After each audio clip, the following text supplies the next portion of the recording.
Ahanbada wang thoiraba mapui bungobu thagatchari. Aduga thajaba ichil inausingbusu aina ikai khumnaba utchari. Mapui bungogi wahai khara hana pathokjage. Amasung makoina tholakpa maraibak ado ningsinglamlabadi. Maduda amuk hannabagi khudong chaba makoina phanglamgadabani. Adubu haujikti makoina hena phaba maraibak haibadi sargagi oiba adubu khaurangjabani. Maram adugidamak makoigi ishorni haina kaubada ishorna makoigi maramda ikaijade. Maramdi bungo mahakna makoigidamak sahar ama thaurang tawbire. Taminakraba wahising asi Ibriya panduk taragamathoi pada taramanga amasung taratarukni. Pumnamaki thakta mapui bungona thaujal pinabiba oisanu. Amen. Haujikti mapui bungoda changjaminasi. Korok thakta nganthoi sinaidaba ipai bungo. Nahakna nungsibiduna nachana yankaiga manga suba ibungogi afaba wapause thaurang tawjare. Ibungona nanaibu bol pibiro. Haubadagi loiba fauba thawai asengmana sijinabiyo. Aduga mironda wapause hingduna thawai atabasingna thajabada manglomda changsinba ngamjanaba pangbiyu haiduna.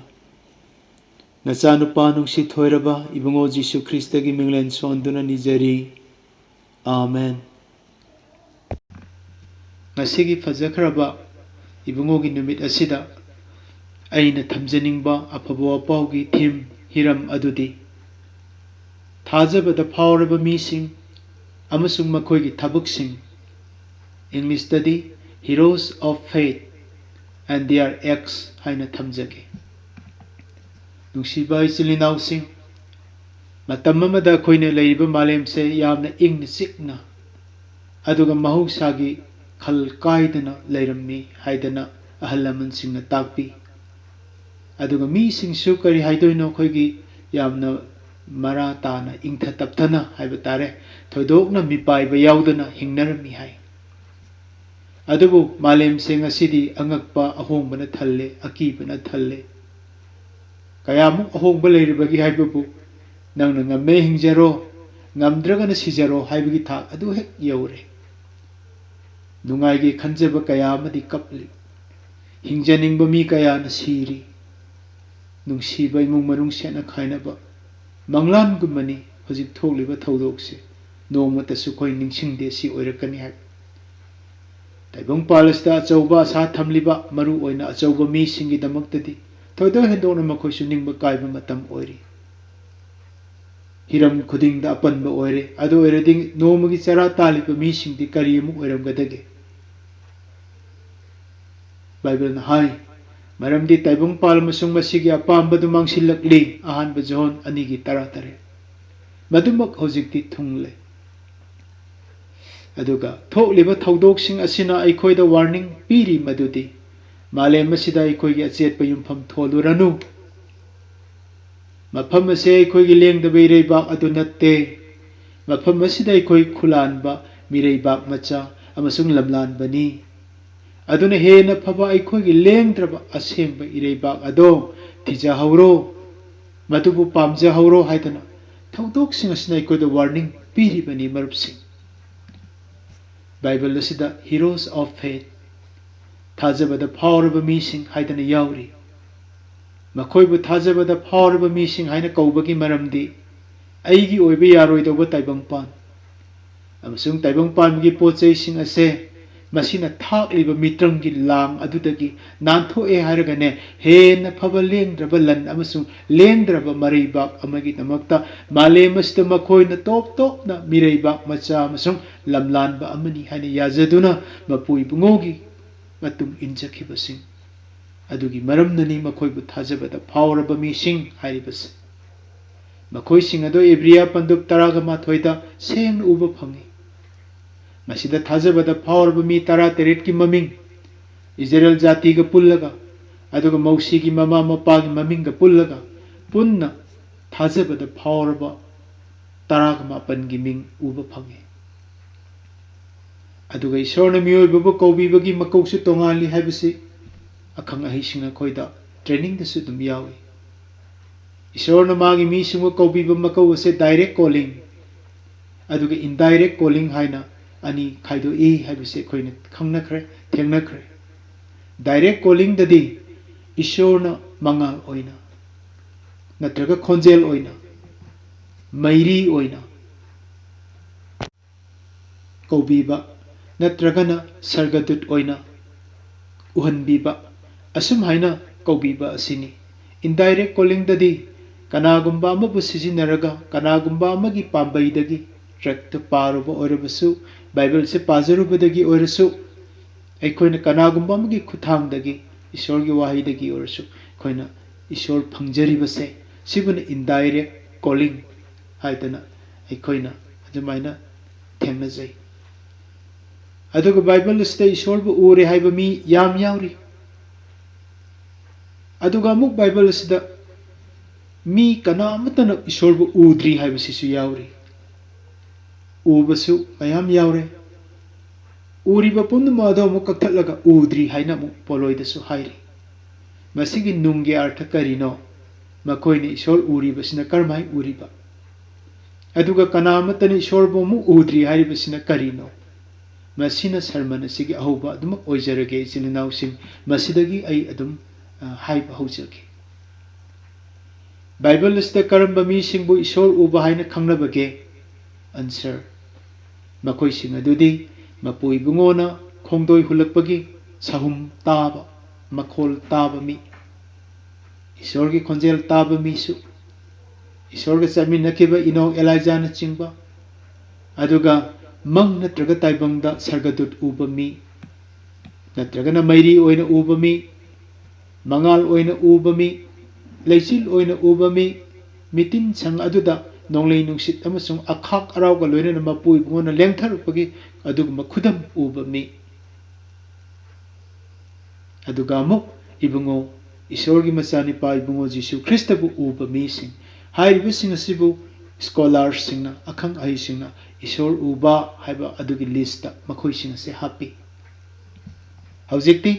ishor ukiba ot amasung nt gi mi sing ado ai details eta hajarage minute tara sangjasanu mayam anobu singsu aduga christian orbasu mit yadaba larik pabas fonba studies tobungam singsu yam leiribani aduna ai details eta hajarage ishor uba mi sing do kana kana no ahanbada adam ibni mathangda direct ishorgi maithong ubana jacob na hai aina mapui bungogi maithong haktheng na uraba phawbada hingduna leiri mayhoron kuntrani thoi kuntrada ui mathangda abraham mangonda ishorna sak utpiki mapui bungona mangonda laktuna sak utpiki ba maphamduda mana phankhong ama saki mayhoron taraga ni thoi gi tare mathangda sarani ishorna basantagi matamda saragi nakta lakpiki mayhoron tarani pangi tarani thoi taramanga nu kunma thoi gi ama mathangda hagarna haiki ishorbu tasengna urba maktada ai hingduna leiri genesis tarataruki tarahumthoi da uba phangi mathangda isakni ishorna ahingda uhanbiki mayhoron kuntaruki kunmari mathangda mausini mi amana maiga onsinaduna wari sanabagum jehovah gi mausiga se wari sanaki habase yawi kadaida khongsanba kuntra humdogi tarama thoida atai dasu yam yawi bible da khwaidigi toina masing yamna ishor ukiba ishor ga wari tattana sakiba ishorna yamna sijinakiba ama hayu harbadi mausi asini mathangda aron nasu ishorbu uzaki singtharon kungi tarukta mausi aron nadab abihu amasung israel gi ahlaman humpudrana singthakta kar oina pulak karga makhoina su ishorbu uzaki khongsan ba kunmari gi mapan tarada uba phangi mathangda joshua khongsan ba kunthra humdogi taramathoi anisuba wailon kunthra mathoi gi taramani tramatas uba phangi mathangda balam masing singtharon kunmari gi ani daina mari Gideon wayan musingi taruki tarani thoi Samson gi mama mapa Manoa amasung magi nupi wayan musingi tarahum doi ahum taradaina trai thoi ꯃꯊꯪꯗ ꯁꯃꯨꯑꯦꯜꯅ ꯏꯁꯣꯔ ꯎꯏ ꯑꯍꯥꯟꯕ ꯁꯃꯨꯑꯦꯜ 3:12 ꯗꯦꯕꯤꯠꯅ ꯎꯏ ꯄꯥꯈꯣꯟ ꯆꯠꯄꯁꯤꯡꯒꯤ 2:15-19 ꯁꯣꯂꯣꯃꯣꯟꯅ ꯑꯅꯤꯔꯛ ꯎꯖꯈꯤ ꯏꯁꯣꯔꯅ ꯁꯣꯂꯣꯃꯣꯟꯗ ꯑꯅꯤꯔꯛ ꯃꯁꯛ ꯎꯠꯄꯤꯈꯤ ꯑꯍꯥꯟꯕ ꯅꯤꯡꯊꯧꯔꯣꯜ 11:9 ꯑꯗꯨꯒ ꯑꯇꯩꯁꯤꯡ ꯑꯗꯨꯗꯤ ꯖꯣꯕ ꯖꯤꯁꯥꯌꯥ ꯑꯗꯨꯒ ꯖꯦꯔꯨꯁꯥꯂꯦꯝꯒꯤ ꯆꯦꯄꯜ ꯀꯠꯊꯣꯛꯈꯤꯕ ꯄꯨꯔꯣꯍꯤꯠ ꯃꯤꯀꯥꯌꯥ ꯃꯗꯨ ꯅꯦꯍꯦꯃꯤꯌꯥ 33:32 ꯎꯒꯅꯤ ꯑꯗꯨꯒ ꯑꯇꯩꯁꯤꯡ ꯑꯗꯨꯗꯤ ꯖꯦꯔꯦꯃꯌꯥ ꯏꯖꯦꯀꯤꯌꯦꯜ ꯅꯕꯨꯈꯗꯅꯦꯖꯔ ꯕꯦꯜꯁhazzar ꯑꯃꯁꯨꯡ ꯃꯥꯒꯤ ꯈꯣꯡꯕꯨ ꯗꯦꯅꯤꯌꯦꯜ ꯑꯃꯣꯁ ꯖꯣꯅꯥ ꯍꯕꯀꯨꯛ ꯖꯦꯀꯔꯤꯌꯥꯏꯂꯥꯏꯖꯥ ꯃꯈꯣꯏꯁꯤꯡ ꯑꯁꯤꯁꯨ ꯏꯁꯣꯔꯕꯨ ꯎꯖꯈꯤ ꯃꯈꯣꯏꯁꯤ ꯏꯁꯣꯔ ꯎꯕꯒꯤ ꯂꯤꯁꯇ ꯌꯥꯎꯏ ꯃꯁꯤ OTꯒꯤꯅꯤ ꯑꯗꯨꯒ NTꯗ ꯑꯃꯨꯛ ꯂꯥꯛꯆꯒꯦ ꯈꯖꯤꯛꯇꯪꯗꯤ ꯁꯝꯖꯤꯟꯖꯒꯦ ꯑꯍꯥꯟꯕꯗ ꯖꯤꯁꯨ ꯈ꯭ꯔꯤꯁꯇꯅ ꯇꯠꯇꯅ ꯃꯄꯥꯕꯨ ꯎꯖꯩ ꯖꯣꯍꯟ 5:19 9:39 ꯑꯅꯤꯁꯨꯕꯗ इबुंगो जीशुना हाय अयबु उरबा महाक अदुना मपा ईश्वरबु उरे जोन 13:8-9 हायबदी जीशुबु हक्सांग ओइन उजबसे अदुगा मेसायानि हायना थाजबसे मथंगदा क्रॉसता पांग तिंगमिनखिबा दाकुमा अदुगा क्रॉस मनाक्ता लेपखिबा लानमी चामगी मपु ईश्वर माबु उजखि अदुदगिदी हिंगत ख्रबा हुमनी सुबगी हिंगतलबा मतुंगदा उबसिंग अदुदि एमाउस की लंबीदा निपानी अदुगा मी चवानसु उखि समजनजरगे अदुगा इबुंगोना सर्गदा काख्रबा मतुंगदा अमुक उबा फंखिबसिंग अदुना स्टेफेन पॉल अनानियास जोहन मखुइसिंग सिनी मसिगी मतांग असि लाकपदा आइना पॉइंट अमखक हापचनजहौगे ईश्वर से मखोय उख्रबसिंगी लिस्ट हापी बाइबल्सता अदुबु इबुंगो जीशुना सेवक थॉमस दा करी हाय थॉमस नंगना उदना आइबु थाजब ngamde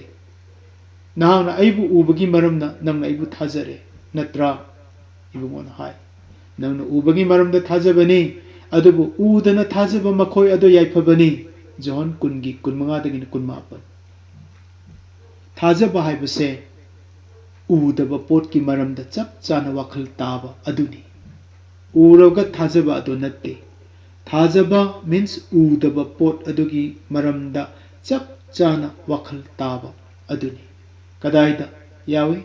हेब्रू 13 अमदा यावी उदब पोट की मरमदा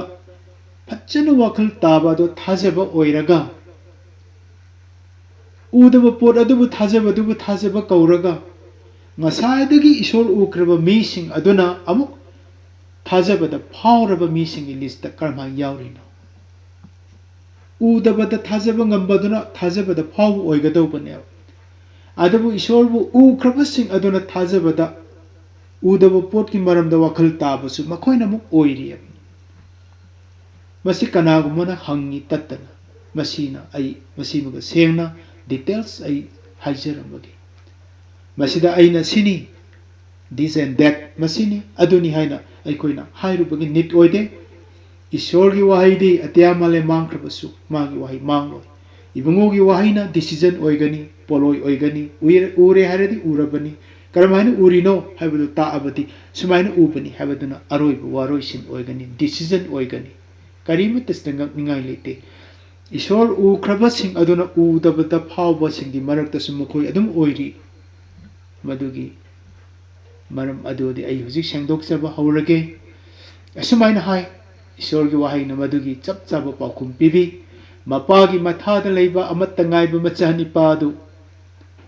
महाक अदुना मपा ईश्वरबु फोंगदोक पिबा अदु नत्तना मी कना अमत्तना कैदोंगदसु ईश्वरबु उद्री मसी अरोइबु वारोइसिन लाउथोरैनी मपागी मथादा लैबा अमत्त गाइबा मचानिपादुना मपा ईश्वरबु फोंगदोकपिबा अदु नत्तना मी कना अमत्तना कैदोंगैदसु ईश्वरबु उद्री इंग्लिशतदी no one has ever seen God ईश्वरबु खक उद्री कनानसु जोहन पंदुक अमा पद 19 यावी मथंगदा अमुक सपोर्ट तौबा वर्स हाइजके कनानसु ईश्वरबु खक उद्री आहान जोहन मरीगी 19 की first part अदुगा Sumana hi मरमदी Ishwardi थवाइनी amasung mahapu khurumjabasingna thawaida amasung achumbada khurumjaba tare John 4:3 haibadi thawaidi koi ubu phangde invisible oidana makha taba supportive verse tuda mukari hai haujik lomba naidaba ningthau sinaidaba uba ngamdaba invisible oiba isor mangonda ikai khumnaba amasung matik mangal leiba oisanu ahanba Timothy amagi 13 yawi masina ikoida khanghaliba adudi mamangai mising aduna ishorbu maithong natragana khonjel oirabasu makhon ukiba takiba khangkiba singado macheta ubani macheta taba sini haibase polna amuk phajana sengdoi polna hai mingselda mamli ubagumna ubani adubu tungdadi maiga unarakhigani haina takpi ahanba Korinthia gi 16 gi 12 da aikoina noma ishor gi mangda lepa matamda Krista gi mangda lepa matamda face to face the fullness of God mapung oiba ishorado maiga khoin unarakhigani masini takpiri base aikoina electric tagi mobile charger sizinaraga charge tawi electric tagi direct thajin banate AC dagi DC da maido khutna paiba yare kan mobile da apik khachitang khak charge tawban adugumna miyoi banasu ishor gi whole figure whole power whole glory ado direct ubanate miyoi bana uba yaba taba yaba khangba yaba chang adu khaktang mingsel da mamli ubagumna ujakhibani inokna sahi chahum ishor ga saminaki Genesis mangagi kunithoi da uba phange adu oirabasu Bible sta khwaidagi masing yamna ishor ga uba wari sanakibadi mausini adubu tasengnamak khwaidagi masing yamba mausina ishor bu karamna uki haibasidagi waroi sinado paukhumado aikoina phangba ngamgani madu khongsanba 13 gi kundaina kulhumdoi phawbada sengna ubagani madu ai pajarake silinausi mapui bungona mausi da haiki nahang aigi maithong uba yaroi mausi maramdi karigumada mina aibu uba tholbadi mahak soidana sigani yengo aigi nakta mafam ama lei nahakna nung amagi mathakta lepu aduga aigi itik ingana lanthoklingaida aina nahakpu nung adugi ahopa makhul amada thamgani aina lanthoktriba phawba aina nahakpu khutna khumjingani adudagi aina khut lauthokpa matamda nahakna aigi tung ugani adubu nahakna aigi maithongdi uroi khongsanba 13 gi kundagina kulhumdoi miyoi bane ishor bu hol oina uba ngamde silinausing ishor dagi laklaba Jisu adu natana mi kana amattana mapa adubu ude mahak adu khaktana mapa adubu ure John 3:23 masi waroisini masidagi aikoina ure madudi pitlaba marumdagi onbana ngairiba kakcheng macha amana wang chauraba mi magi whole body loina uba ngamde pokpada marumdagi onba kakcheng adugumna aikoigi ipa ipu singasu taibangda pitlaba mit asina naked eyes na asengba size universe asibu khubak mayai da thamba ngamliba jagat asibu khubak mayai da thamba ngamliba mapu ibungodo pitlaba naked eyes asina magi real size real glory amusung magi asengba power ado loina ukhiba natte maram masina mi kanana su ishorbu udri haiba wahi ase sizinaribani adunani Paul nahai for we walk by faith not by sight aikoina thajabagi mapana ngasi chasaribani ishor ubagi mapana natte mitna uba pot adu thajaduna chatpa natte udaba pot adu da thajabana chatpani anisiba Korinthia mangai tare ta haribase ishorna orti dai pai pu singda wa hek ngangbiki ain haijabaduni khonjel oina taribani khonjel chingdagi leichin maraktagi mangandagi mairiudagi wa hek ngangbi karigi ngangliba direct maramdi matamduda ishorgi wai Bible ase leite aduna direct ngangbiribani ishorna ipa ipu singda mangal oina aduga leichin oina aduga mairi oina hek uhanbieba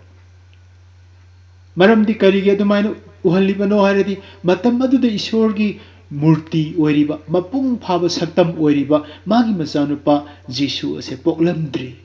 Jisu bu kanana su udri Ishor gi representative laite maram aduna lechin mangana uhanbai wani Ishor ne ipa ipu singbu lechin na mairi na chingduna pubiki karigidamakta mairi na lechin na chingliba maramdi matam maduda aikoi bu singbinaba thawai asengbado makoi ta thabiramdri adunani lechin na mairi oina chingiba asini silinau sing o tida wangang bikiba Ishor gi wahai do ngasidi Ishor gi ahingba wahai ikutta pairiba Bible se ma adungi khonjel na ngang kiba wahai do Bible sina oirabani maramdi shastra gi wahai khuding Bible gi ahingba wahai khuding Ishor gi sordagi oibani adungi ngang libaduga Bible ga khenade ani suba Timothy ahungi 13 ta khoin ubo phangi o tida lechin na maibul loin on biki ba Ishor do ngasidi wahai aduna sayolaktuna aikhoi gi irakta leibiduna aikhoi da ma se uhon birabani John amagi 13 da ibungo Jisun hai aibu uraba maha aduna Ishor bu urabani John 13 gi mapan da ibungo na hai ahan bada wahai dudagi Ishor do sayolaktuna aikhoi gi irakta leibirare John amai 13 uhon biba ma uhan se kaya phajakrabano matang damog Jisun hai aibu uraba maha aduna Ishor urabani o tida Ishor na lechin maibul loin singbiki adubu ngasidi ibungo gi thawai sengba makna aikoi bu chingbirabani Romeo ni pan gi 13 makoi na di walep na bado phangkide adubu aikoi di walep na bado phangjare makoi na grace thawjal adu su phangde adubu aikoi di grace thawjal su phangjare aikoi di ibungo na khangatlaba sagai ningthaugi purohit asengba jati amasung masama ki maranagi oiba mi singni silinau sing ahanba Peter anigi mapanda uba phangi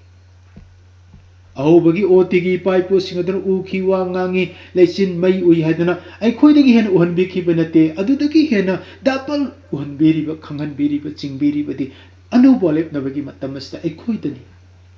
adubu thajabada phawraba mi sing oibadi khoi ngamde ipa ipu sing adunadi taibong pan natraga anidui manungda amakak khalaga ama thadome aikoi di taibong pan basu nungsi Ishor su nungsi animak pai aduna aikoi thajar basu aphawba midi oiba ngamde thabak oina uthokpa ngamde Ishor gi wahai na hai kanagumana taibong pan bu nungsi rabadi mapui bungo bu nungsi bada mangonda leite ahan ba John anigi 15 da khoi uba phangi taibong pan bu nungsi ba matamda mapa bu nungsibado leitabagum mapa Ishor bu nungsiba mi duda taibang pan nungsibado sumangonda leiroi aduna haujikti aroiba matam naklabanina aina taibang pan amasung Ishor anigi marakta kanabu nungsigadagi amadi khoina khanba tare ngasigi numisida isilinau sing matam ase thajadana asam loishallaklabani adomna khanpham khangdrabadi ibungo Jisuna haibiri Now na naki Ishor bu na thamoy apumba na thawai apumba masung na pungning apumba yauna nungsigadabani mase ahanba masung khwaidagi chawba yathangni mathi kunithoi kuntha taret kuntrai pan kanagumana taibong pan nungsiradi mapa nungsiba leite mapa nungsiba mi dudana taibong pan nungsiba leite amadi khangadabani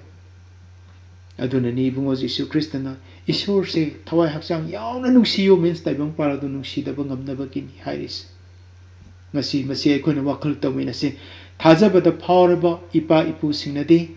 Ishor na makhoibu kaubiba mikup adumakta da taibang pal amasung madugi nungaiba pomnamak thadokduna taibang panda makhoina mireiba macha amasung lamlanbani haina yajaki Ibriya 13 gi 12 da ubu phangi makhoina thajaba hoba mikup tudagi punsigi aroiba numit phawba thajabado thabak oina pangthoktuna thajabada phawraba mi singi marakta makoi yawba ngamnanaba honajaki madu khaktana Ishor bu pelhanki thajabagi mapana abelna kendagi henba irapot katki inokna siba ukhite thajabagi mapana noana chahi chamarom changni hi sai thajabana ahal loiraba Abraham su macha phungje thajabana Ishaq suman kathokpa ngami thajabana Joseph na magi sarudo puraga Egypt gi kanada pubiyu ko pumbiyu hairam mausina Egypt ki lantum pumba thajabagi mapana thadokhiba ngamme thajabana makoina resi sulan thoi थाजबना Jericho पलद थुगाइखि थाजबना ओक्तबि रहा मंगनसु इजराइलगी सलाइद तिंजखि थाजबना दानियलना नोंसागी खयातगी हिंगबा फंजके थाजबना जिहुदीगी नहा अहुमबतुना मैरक्ता चाखिदे थाजबना एलाइजाना इसिंगना Maggi थौ कटपंगमखि थाजबना Maggi दोलाइना Maui पुखतपिखि थाजबगी मपाना जोशुआगी याथंगना नुमिना गिबियोनदा थाना आइजालोनगी तंपाकता लेपु हाइबदो लालोइद्रिफाव अमोरीसिंगी मथक्ता लेपखि जोशुआ तरागी पद 33-38 उब फंगी मखोई खरबुना फाखि खरना सिबा याना ओटनैखि अदुबु थाजबदि सुक्था थादोक्ते मखोइबु नोकनबी फुबगी चैनासु खांखि मखोइबु योलहिंग फलांग चंदुना कैसुम संगदा थंबीखि मखोइबु नुंगना थाखि मखोइबु अनि थोकना लेनखि मखोइबु थेमखि अदुबु थेमबा यारक्त्रबदा मखोइबु हातखि मखोइना हामेंग अमसुंग यावगी मउन सेतुना कोइ चटखि मखोइना लाइर चुदतनदुना अवाब खांखि मखोइबु ओटनैखि मखोइगी दमक ताइबंग पालसे मतिक चाद्रे मखोइना लेकंग लासिंग चिंगसिंग सुरुंगसिंग अमसुंग लेखुन सिंगदा कोइ चटखि मखोइना थोलखिबा मरैबाक्ता अमुक मखोइना हनखिदे इब्रिया 13 की मरीदगिना 19 फावबनी आइन हाजरिब मसिदगे अखोइना उरे मदुदी थाजबा हाइबसे ताइबंग पानगी पोचैसिंग असे हेन फंगनबगी पाम्बै ओइना सिजिनगदबा नते थाजबा हाइबसिदी मांगबा नाइबा ताइबंग पानदगी मांगबा नाइदबा हेन फबा इरैबाक अमा अदो थौरांग तौरिबा ईश्वरगी वासक अदो तौबिरिबा वासक अदुदा चेतना लेपननबा मदुबु पामजदुना तोंगाना सेंगना लैजनबगी पाम्बैनी थाजबसिंगी मपादी अब्राहम ने अवाद अपा लेतबा इना खुनबा मीनी अब्राहम दे अदुगा माना लेमिनरिबा मचा लोटसु इना खुल्लबनी मागी मरमना अब्राहम का लोट का खाइनबा मतम मदुदा लोटना जॉर्डन की तंपाक्तगिना सोदोम गोमरा यौनमा खुंदादना चंगसिनखिबनी मदु खल्लगा लोटसु ईश्वरबु निंगजै निंगदे हाइबा नते अदुगा लोइनना अखोइगी मई इक्लबा चेकना लोटती फज्जना अचौबा फुरा दलान मयुमदो VIP गुमना नुंगाइना सारगा सोदोमदा पानखि मदु करमाइना माय अचौबा फुरा दलान साखि खंगी हरदी मदु मीसिंगना लोटकी युमदा थोंग थिनबदो थोंग हांगो नोइदा चंगिबा मीसिंगदो पुथोरौ हाइना मदु थोंग थिलबा थोंग नमखाइबा हाइबा पल्लिदो फियुम नते फुरा दलान ओइबगिनी मैहौरोन 18 की 3-10 उगनी फियुम टेन हाउस तदी थोंग थिनबा निट ओइदे थोंग नमखाइबसु निट ओइदे थोंग लोइना लोन बरसु फियुमदी उचुक मरक्तुदा थोक हाइगतलगा दुम चंगिबा याय अदुनी केनबसे अदुबो अब्राहम दी लोतगी हेन इना खुनबा मीदी ओइरिबनी को इचिलिनाउसिंग अदुग यामना इना खुनबा अब्राहम सासन याव हामेंग उत लोला अमसुंग मिनाय मसन यामना लैबा मीनी अब्राहम दे अदुम ओइनमक पुनम अदु लैबोरबसु अब्राहम नदी फियुमदा पानखि टेन खल्लगा कदाइदा उइ मैहौरोन 19 की अमद मागी नुपी सारा चही 113 लैखिदे मतंदुदा अब्राहम दी लमदम मदुदा मसक नाइबा माइटी प्रिंस अंगम अथौ अमनी मदु जेनेसिस 3 उगनी अब्राहम हेट की मचा सिंगदा इफ्रोनदगी मैकपेला हाइबा सुरुंगदो मागी नुपी सारा फुमनबगी दमक लैबा चटपा मतमदा अब्राहमना हाइखि अइदी नखोइगी नरक्ता मिरैबाकी मी लमलानबा अमनी हाइना हाइजखि मदो जेनेसिस मैहौरोन 2 की मरीदा उबा फंगी माना थोरखिबा मरैबाक मेसोपोटामियादा अमुक हन्ना मा चटखिदे फमनाइबा ओइरबा लैबाकना मा उबदा मकोक नोलिबा नुपादुनसु अइदी नोइगी नरक्ता मिरैबाक मचा अमसुंग लमलानबनी हाइदुना फियुमदा लेनखि मचा इसाकसु नुपी थीबा मतमदा मागी हौरफम मेसोपोटामियादो अदुग्याम इनाकुलसु अब्राहमना हनखिदे इसाकपुसु नुपी थीबदा अइगी इचादे अइगी पोंगफम लमदमदा खोंगुन ताहनगनु थोलखिबा लैबाकतो अमुक हन्ना अखोइ हल्लरोय हाइदना चलहनखिदे मनाई इलेजर थारगा इसाकी नुपी थीखि मसे थाजबदा फावरबा मी अमगी नोलुपा लमचत अमसुंग हेन फबा मरैबा अदुबु पामजबा अदो फोंदोक्लिबनी इचिलिनाउसिंग अदुगुमना मचा नुपा इसाकनसु मासु चखिदे मदो जेनेसिस 13 उबु फंगी मसे थाजबदा फावरबा हेन फब मरैबाक अमुबु पामजबगी लमचत्तो मपागुम इसाकसु चई अदुगुमना मचानिपा जाकोबनसु तौजखि जाकोबना इजिप्ट की लेबाकता जाकोब से इजिप्ट जोसेफना पूरगा चखिबदो कौरगा मदुदा चही 13 ना इजिप्ट लेजरमी हिंगमे पुन्न चही 94 सुबदा जाकोब लेखिदे जेनेसिस 94 की 19 उब फंगे महाकना निंगथौ फरोगा अनिरक उनब फंगजखि फरोगा उनब मतम मदुदा जाकोबनसु करी हाइन फरोदा पाउदम्मी वारी सानबदा अब्राहम इसाकुमना जाकोबनसु फरोदा हाइकी अइना ताइबंग मालेमसदा लमलानबो ओइना लेजरकलिबसे सही 150 सुर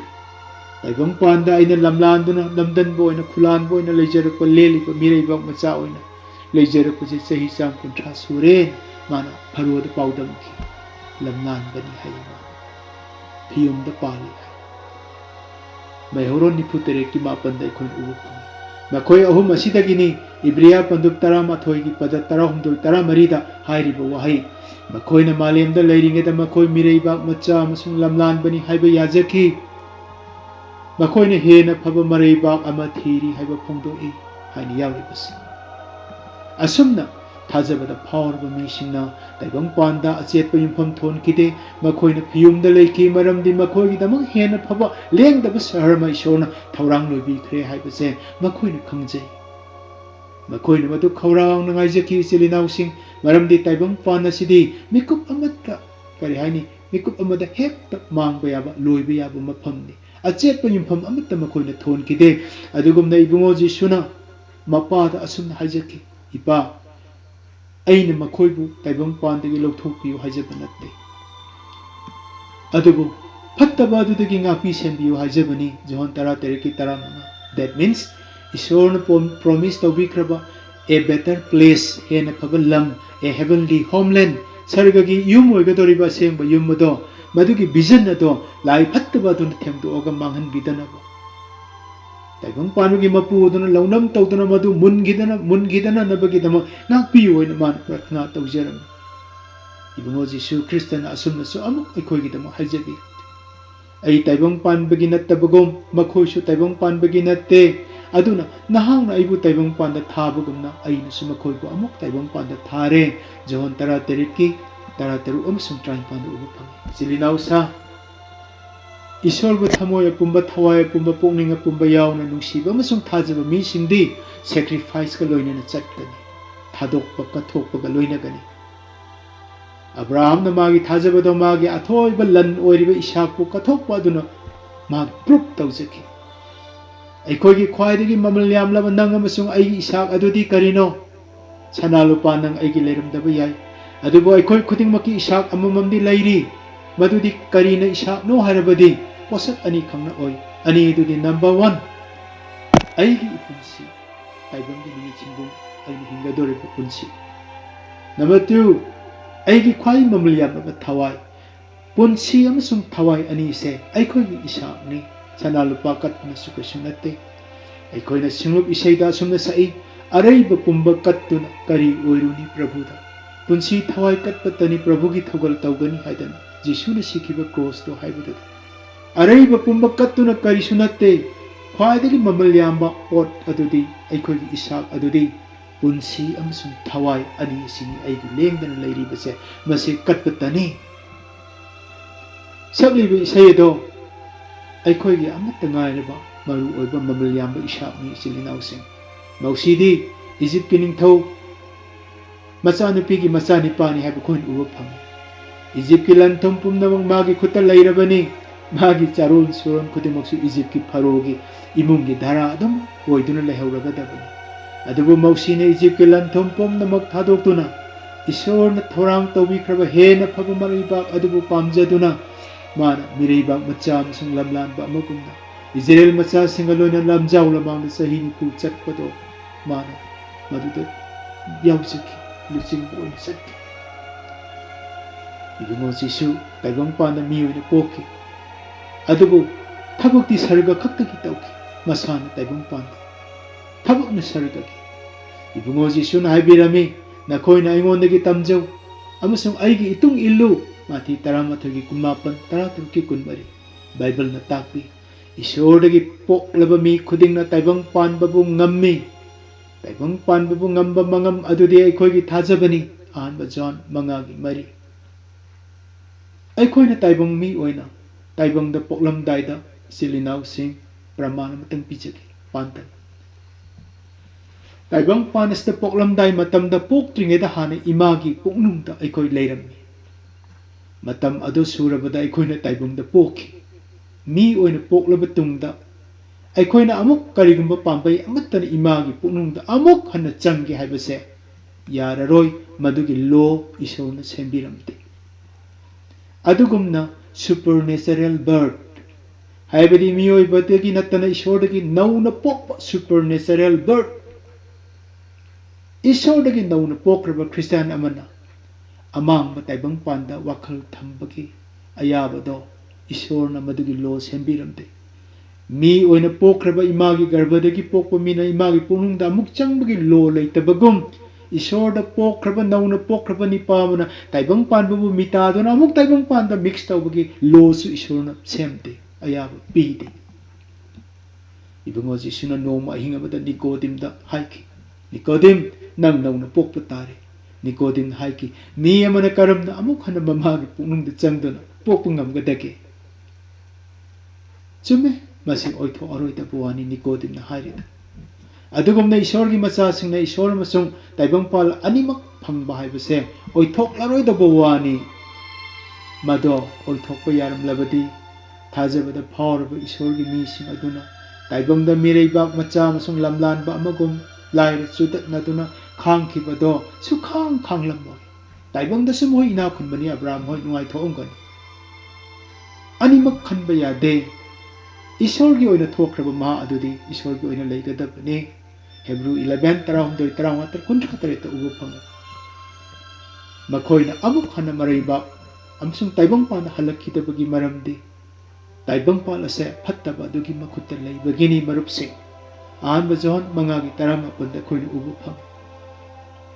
Makoina taibang pangi ningthau oibagi saruk udi.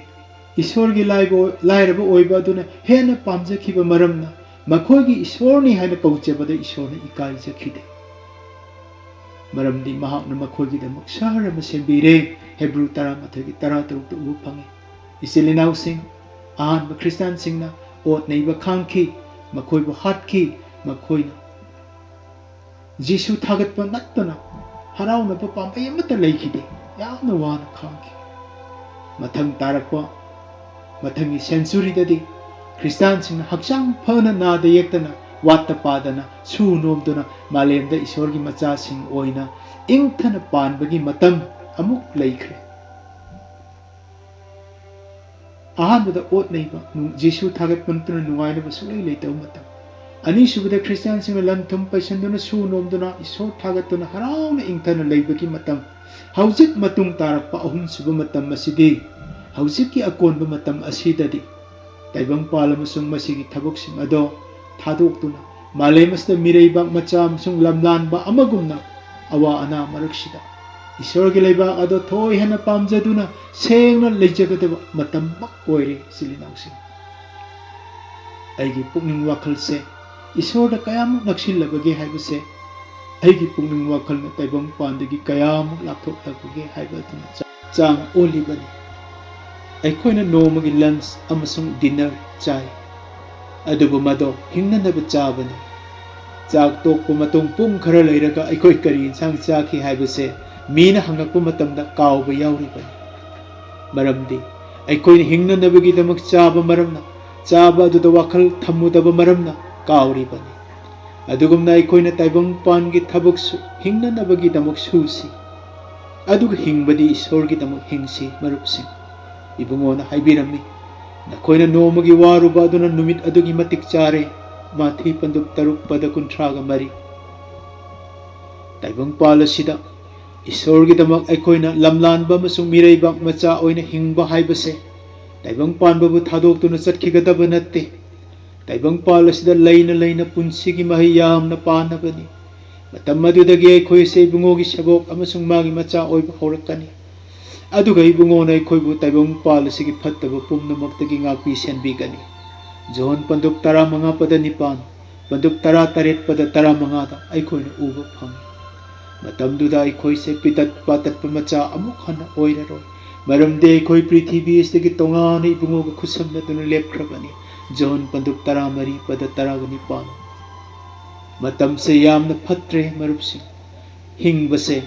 ꯑꯩꯈꯣꯏ ꯏꯁꯥꯅ ꯍꯤꯡꯖꯒꯗꯕ ꯃꯇꯝ ꯅꯠꯇ꯭ꯔꯦ ꯈ꯭ꯔꯤꯁꯇꯅ ꯑꯩꯈꯣꯏꯒꯤ ꯅꯨꯡꯗ ꯍꯤꯡꯕꯤꯕꯒꯤ ꯃꯄꯥꯅ ꯍꯤꯡꯒꯗꯕ ꯃꯇꯝ ꯑꯗꯣ ꯑꯣꯏꯔꯦ ꯑꯗꯨ ꯑꯣꯏꯔꯕꯗꯤ ꯁꯤꯕ ꯑꯁꯦ ꯇꯣꯡꯖꯕ ꯑꯣꯏꯔꯒꯅꯤ ꯐꯤꯂꯤꯄꯤꯌꯟꯁ 1:12ꯗ ꯎꯕ ꯐꯪꯏ ꯏꯕꯨꯡꯉꯣꯅ ꯊꯃꯣꯏꯒꯤ ꯊꯣꯡ ꯍꯥꯡꯗꯨꯅ ꯊꯃꯣꯏ ꯀꯜꯂꯕꯁꯤꯡꯒꯤ ꯊꯣꯡ ꯊꯤꯜꯂꯤ ꯏꯕꯨꯡꯉꯣꯅ ꯑꯩꯈꯣꯏꯒꯤ ꯅꯨꯡꯗ ꯍꯤꯡꯕꯤꯒꯦ ꯁꯤꯕ ꯇꯣꯡꯖꯕ ꯑꯣꯏꯒꯅꯤ ꯇꯥꯏꯕꯪꯗꯁꯨ ꯄꯨꯟꯁꯤ ꯃꯍꯩ ꯌꯥꯟꯒꯅꯤ ꯍꯥꯏꯅ ꯃꯗꯨ ꯐꯣꯡꯗꯣꯛꯄꯤꯕ 3:10ꯗ ꯎꯏ ꯃꯔꯝꯗꯤ ꯃꯍꯥꯛ ꯌꯥꯎꯗꯅ ꯍꯧꯖꯤꯛ ꯑꯩꯈꯣꯏꯅ ꯀꯔꯤꯁꯨ ꯇꯧꯕ ꯉꯝꯂꯣꯏꯗꯕ ꯃꯇꯝ ꯑꯣꯏꯔꯦ ꯖꯣꯍꯟ 15:5 ꯊꯥꯖꯕꯗ ꯐꯥꯎꯔꯕ ꯏꯄꯥ ꯏꯄꯨꯁꯤꯡꯅ ꯃꯈꯣꯏꯒꯤ ꯊꯥꯖꯕꯗꯣ ꯊꯕꯛꯅ ꯆꯞ ꯆꯥꯅ ꯎꯠꯈꯤ ꯃꯗꯣ ꯏꯕ꯭ꯔꯤꯌꯥ ꯄꯟꯗꯨꯞ 11:11ꯗ ꯁꯦꯡꯅ ꯎꯕ ꯐꯪꯏ ꯏꯁꯣꯔꯅ ꯃꯈꯣꯏꯒꯤ ꯏꯁꯣꯔꯅꯤ ꯍꯥꯏꯕ ꯃꯇꯝꯗ ꯏꯀꯥꯏꯖꯈꯤꯗꯦ ꯃꯇꯥꯡ ꯑꯁꯤꯗ ꯄꯔꯦꯡ 5 ꯈꯛꯀꯤ ꯑꯩ ꯋꯥꯔꯤ ꯑꯃꯈꯛ ꯍꯥꯏꯖꯒꯦ ꯃꯤꯂꯤꯌꯅꯔ ꯏꯅꯥꯛ ꯈꯨꯟꯈ꯭ꯔꯕ ꯅꯨꯄꯥ ꯑꯃꯒꯤ ꯈ꯭ꯔꯤꯁꯇꯗ ꯅꯧꯅ ꯄꯣꯛꯈ꯭ꯔꯕ ꯆꯍꯤ 13 ꯈꯛꯇ ꯉꯥꯏꯔꯤꯕ ꯃꯆꯥꯅꯨꯄꯥ ꯋꯤꯂꯤꯌꯝ ꯕꯣꯔꯒꯦꯟ ꯀꯧꯕ ꯑꯃ ꯂꯩ 1904ꯗ ꯃꯍꯥꯛ ꯆꯍꯤ 13 ꯁꯨꯕꯗ ꯆꯤꯀꯥꯒꯣ ꯍꯥꯏ ꯁ꯭ꯀꯨꯜꯗ ꯒ꯭ꯔꯦꯖꯨꯑꯦꯁꯟ ꯐꯪꯈꯤ ꯃꯄꯥꯅ ꯍꯔꯥꯎꯔꯗꯨꯅ ꯃꯗꯨꯒꯤ ꯄ꯭ꯔꯖꯦꯟ ꯑꯣꯏꯅ ꯋꯥꯔꯜ ꯇꯨꯔ ꯇꯧꯍꯟꯈꯤ ꯄ꯭ꯔꯤꯊꯤꯕꯤ ꯀꯣꯏꯍꯟꯈꯤ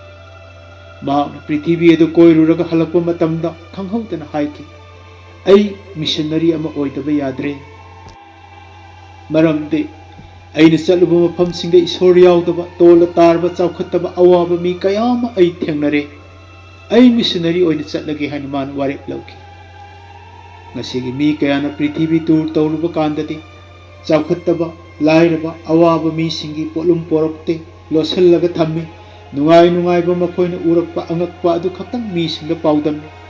ꯑꯗꯨꯕꯨ ꯋꯤꯂꯤꯌꯝꯅ ꯍꯜꯂꯛꯄ ꯃꯇꯝꯗꯗꯤ ꯄ꯭ꯔꯤꯊꯤꯕꯤꯒꯤ ꯅꯨꯡꯉꯥꯏꯕꯗꯨ ꯃꯥꯅ ꯀꯔꯤꯁꯨ ꯈꯟꯗꯦ ꯏꯁꯣꯔ ꯌꯥꯎꯗꯅ ꯁꯤꯔꯤꯕ ꯑꯋꯥꯕꯁꯤꯡꯒꯤ ꯄꯥꯎ ꯄꯨꯔꯒ ꯃꯍꯥꯛ ꯃꯤꯁꯟꯅꯔꯤ ꯑꯃ ꯑꯣꯏꯅꯅꯕ ꯊꯧꯔꯥꯡ ꯇꯧꯈꯤ ꯃꯍꯥꯛꯅ ꯄ꯭ꯔꯦꯌꯔ ꯇꯤꯝ ꯑꯃ ꯃꯈꯣꯏꯒꯤ ꯀꯣꯂꯦꯖꯇ ꯂꯤꯡꯈꯠꯄ ꯍꯧꯈꯤ ꯃꯗꯣ ꯈꯪꯍꯧꯗꯅ ꯅꯍꯥ 150 ꯁꯨꯈꯤ ꯃꯗꯨꯗꯒꯤꯗꯤ ꯏꯀꯨꯏ ꯀꯨꯏꯗꯅ ꯃꯤ 1,300 ꯁꯨꯈꯤ ꯃꯈꯣꯏ ꯑꯌꯥꯝꯕ ꯂꯣꯏꯅꯃꯛ ꯃꯤꯁꯟꯅꯔꯤ ꯑꯣꯏꯅ ꯆꯠꯄ ꯍꯧꯈꯤ ꯋꯤꯂꯤꯌꯝ ꯅ꯭ꯌꯨ ꯖꯔꯁꯤ ꯄ꯭ꯔꯤꯟꯁꯇꯣꯟ ꯁꯦꯃꯤꯅꯔꯤꯗꯒꯤ ꯒ꯭ꯔꯦꯖꯨꯑꯦꯁꯟ ꯂꯧꯔꯒ ꯃꯤꯁꯟꯅꯔꯤ ꯑꯣꯏꯅ ꯏꯖꯤꯞꯇ ꯆꯠꯈꯤ ꯃꯍꯥꯛꯀꯤ ꯂꯟꯊꯨꯝ $1 ꯃꯤꯂꯤꯌꯟ ꯀꯌꯥꯗꯣ ꯃꯥꯒꯤ ꯂꯩꯖꯔꯤꯕ ꯄ꯭ꯔꯣꯄꯔꯇꯤ ꯃꯄꯥꯅ ꯁꯤꯟꯅꯕ ꯄꯨꯝꯅꯃꯛ ꯑꯗꯣ ꯑꯃꯨꯛ ꯍꯟꯅ ꯃꯥꯒꯤ ꯋꯤꯜ ꯏꯔꯒ ꯂꯩꯇ ꯂꯥꯏꯔꯕꯗ ꯄꯤꯊꯣꯛꯄꯤꯈꯣꯏꯅ ꯃꯃꯥ ꯃꯄꯥꯗ ꯋꯤꯜ ꯏꯔꯒ ꯁꯤꯟꯅꯔꯝꯃꯤ ꯄꯤꯛꯂꯤꯕ ꯕꯤꯜ ꯕꯣꯔꯗꯦꯟ ꯃꯤꯁꯟꯅꯔꯤ ꯑꯣꯏꯅ ꯊꯕꯛ ꯐꯖꯅ ꯁꯨꯔꯝꯈꯤ ꯑꯗꯨꯒ ꯃꯍꯥꯛ ꯏꯖꯤꯞꯇ ꯃꯤꯔꯩꯄꯥꯛ ꯃꯆꯥ ꯑꯃ ꯑꯣꯏꯅ ꯑꯗꯨꯛ ꯋꯦꯜꯗꯤ ꯑꯣꯏꯅ ꯄꯣꯛꯈ꯭ꯔꯕꯗꯣ ꯃꯍꯥꯛꯅ ꯈ꯭ꯔꯤꯁꯇꯒꯤꯗꯃꯛ ꯃꯤꯔꯩꯕꯥꯛ ꯃꯆꯥ ꯑꯃ ꯑꯣꯏꯅ ꯃꯥꯡꯂꯤꯕ ꯊꯋꯥꯏ ꯀꯜꯂꯒ ꯇꯥꯏꯕꯪ ꯊꯥꯗꯣꯛꯈꯤ ꯑꯩꯈꯣꯏꯁꯨ ꯃꯤꯔꯣꯜ ꯑꯁꯤꯒꯤ ꯏꯁꯣꯔ ꯊꯥꯖꯕꯁꯤꯡ ꯅꯠꯇ꯭ꯔꯥ ꯏꯆꯤꯜ ꯏꯅꯥꯎꯁꯤꯡ ꯑꯩꯈꯣꯏ ꯇꯨꯝꯕꯗꯒꯤ ꯍꯧꯒꯠꯄ ꯄꯨꯡꯐꯝꯅꯤ ꯑꯃꯝꯕ ꯑꯍꯤꯡ ꯂꯥꯟꯊꯣꯛꯈ꯭ꯔꯦ ꯅꯨꯡꯊꯤꯜ ꯃꯇꯝ ꯑꯣꯏꯔꯦ ꯑꯔꯥꯟ ꯈꯨꯕꯝ ꯅꯛꯁꯤꯜꯂꯦ ꯃꯇꯝ ꯑꯁꯦ ꯆꯞ ꯆꯥꯔꯦ ꯑꯩꯈꯣꯏꯒꯤ ꯊꯕꯛꯅ ꯑꯩꯈꯣꯏꯒꯤ ꯊꯥꯖꯕꯁꯦ ꯑꯩꯈꯣꯏ ꯎꯠꯄ ꯃꯇꯝ ꯑꯣꯏꯔꯦ ꯃꯗꯨꯗ ꯑꯩꯈꯣꯏ ꯋꯥꯈꯜ ꯄꯨꯛꯅꯤꯡ ꯉꯁꯤꯗꯒꯤ ꯂꯧꯈꯠꯄ ꯍꯧꯔꯁꯤ ꯊꯧꯔꯥꯡ ꯇꯧꯔꯁꯤ ꯏꯁꯣꯔꯅ ꯄꯨꯝꯅꯃꯛꯀꯤ ꯊꯛꯇ ꯕꯣꯔ ꯄꯤꯕꯤꯕ ꯑꯣꯏꯁꯅꯨ Amen.